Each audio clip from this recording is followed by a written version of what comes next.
Lesson 7, the Holy Spirit. The Holy Spirit has always been part of the triune God. Now, as the Spirit lives in human beings, the Spirit is the life of God among us.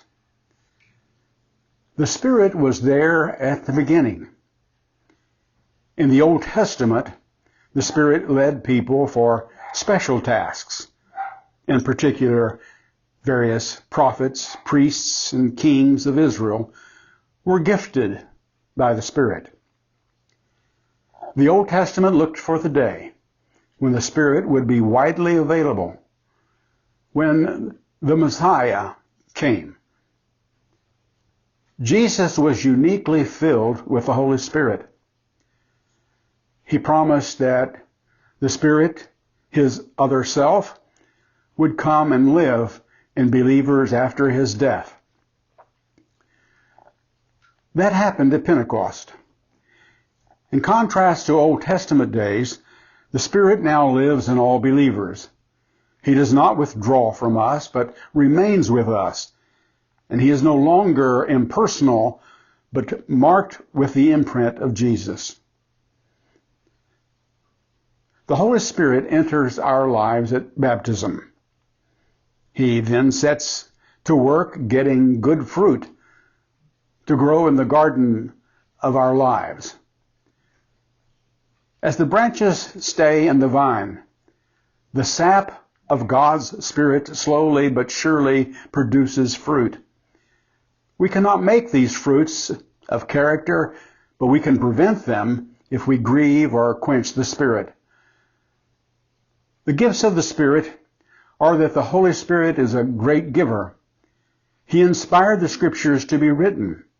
He participated in the incarnation of Jesus, and he gave new life to men and women under sentence of death.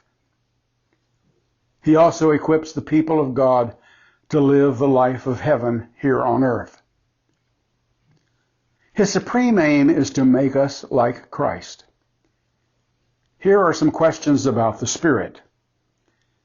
Can we tell the Spirit what gifts he must give us? What is the purpose of spiritual gifts? What is the supreme spiritual gift? What would it be like to be filled with the Spirit? And how can we be filled with the Spirit? These are questions for you to look up and work with.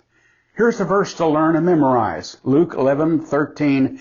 If you then, though you are evil, know how to give good gifts to your children, how much more will your Father in heaven give the Holy Spirit to those who ask him? The Bible passage for study this session is 1 Corinthians 12, 1 through 13. Here are some questions for your study. How does verse 3 link Jesus and the Holy Spirit? What do you learn from the variety of gifts and their unified source? 3. What do verses 8 through 10 teach about the kind of ministries we should be exercising in our churches? Number 4. What is meant by being given the one Spirit to drink? Question 5. Does this passage give any support to the idea that there are two kinds of Christians, ordinary and Spirit-filled? Number 6, will you ask the Spirit to fill you and equip you for service with whatever gifts he sees are needed? Ask and you shall receive, and your joy may be full. Here are some additional books to add to your bookshelf this session. Michael Green, I Believe in the Holy Spirit. Philip Keller, A Gardener Looks at the Fruits of the Spirit.